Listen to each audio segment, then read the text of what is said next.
pagalvojau įrašyti trumpą video ir dar kartą pakalbėti apie tai, kodėl taip svarbu mokytis sąmoningos tėvystės. Matot, mūsų pasąmonėje kirba mintis, kad tėvystė turi gautis natūraliai. Taip kaip natūraliai mes pradėjome vaikutį, kaip vaikutis natūraliai vystėsi mamos įsčiose, taip kaip jis natūraliai gimė, taip jis turėtų natūraliai ir užaugti. Galiausiai, kai mūsų augino mūsų tėvai, jie niekur nesimokė sąmoningos tėvystės. Kai mūsų tėvus augino seneliai, jie tikrai nesimokė jokios tėvystės. Vadinasi, mūsų seneliai, mūsų tėvai, mes užaugom natūraliai. Niuansas tik tas, kad jeigu mes pažvelgsime į mūsų vaikystę, ne vienas iš mūsų prisiminsime, kad joje buvo daug skausmo. Ir daugelis iš mūsų vaikystėje nesijautėme nei matomi, nei girdimi, nei suprasti, nei priimami, nei mylimi tokie, kokie mes buvome. Todėl tas natūraliai dažnai dar gali reikšti ir brutaliai. Ir jeigu išties natūralių instinktų užtenka vaikui gimus, tol kol mes turime pasirūpinti baziniais vaiko poreikiais. Ir tikrai nei viena sveika mama neleis savo vaikui numirti iš bado ar šalčio. Tačiau vaikui paaugus mes visi susidūrėme, kiek daug sudėtingų, kompleksinių sprendimų mes turime priimti su vaiko auklėjimu, sveikata, ugdymu. Ir tikrai neužtenka natūralumo. Reikia labai daug žinojimo, reikia daug išminties, reikia daug patirties.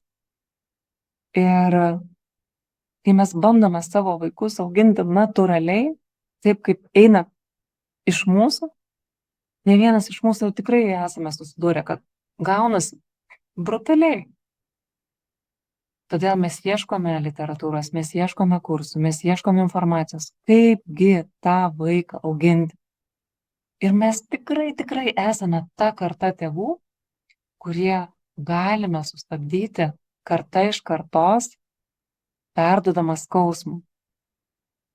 Mes galime būti ta karta tėvų, kurie gali nutraukti šitą skaudų paveldimumą ir padovanoti savo vaikams laisvę būti savimi, kurti, išreikšti savo talentus, suprasti savo gebėjimus, drąsiai priimti sprendimus ir sekti savo širdimi.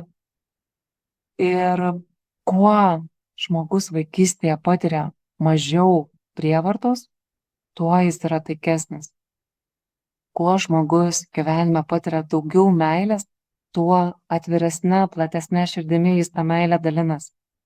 Todėl mes tikrai drauge galime sukurti darnesnę, taikesnę, gražesnę visuomenę. Ir mes galime būti ta šviesos kibirkštis, kuri išlaisvina visas kartas nuo skausmo ir nereikalingų suvaržymų. Išdrįskime pradėti. Labai kviečiu.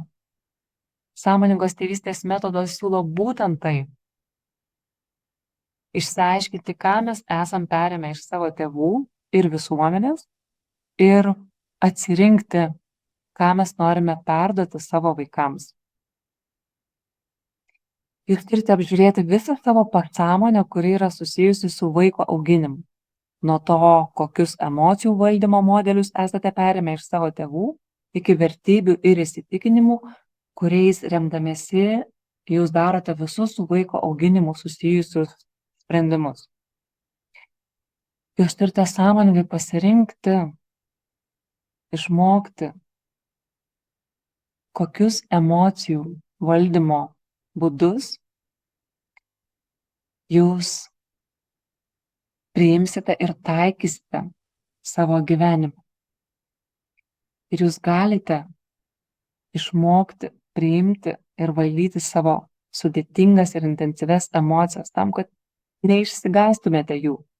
Ir galiausiai galėtume padėti savo vaikams susitvarkyti su tomis intensyviamis ir skausmingomis emocijomis, kurios yra be galo reikalingos gyvenime, nes būtent jos mokina atskirti, kas yra gerai ir kas yra blogai. Ir gyvenime nereikia nieko slopinti. Tik priėmimas ir pažinimas iš tiesų išlaisvina ir įgalina. Ir jūs galite tai išmokti patys ir galite padėti išmokti savo vaikams. Jūs lygiai taip pat turite išmokti atskirti savo intuiciją nuo baimės, nes kaip kitaip žinosite, kuo vadovaujatės, kai priimate sudėtingus sprendimus dėl vaiko sveikatos, mokslo ar kito svarbaus klausimo. Ir ar kada nors esate atsakę sąmoningai klausimus, ką jums reiškia sėkmė, laimė, gerovė, šeima, meilė, karjera, išsilavinimas? Ir jeigu ne, tai iš kur jūs žinote, kad savęs neribojate kokio nors klaidingų jūsų galimybės mažinančių įsitikinimų, kuris galbūt tiko tada, kai jūs augote prieš 20 ar 30 metų. Bet dabar jau turi būti pakeistas efektyvesniu mąstymu. Juk jeigu ribojate save, tai ribojate ir vaiką. O kai gerai pagalvoji, mūsų vaikų gyvenimas labai priklauso nuo mūsų. Ir pasąmoningai mes įsigudriname netgi savo neįgyvendintas svajonės užkrauti ant savo vaikų pečių. Ir nors mes mylime savo vaikus labiausiai už viską pasaulyje, deja, bet mūsų vaikai gali tos meilės ir nejausti. Galbūt netgi atvirkščiai, jausti prievartą ir mūsų vertimą juos būti gerais. O kas yra geras ir blogas vaikas? Ar egzistuoja tokios sąvokos gerai ir blogai? Juk vieną dieną tai, kas yra gerai, kitą dieną jau gali būti blogai.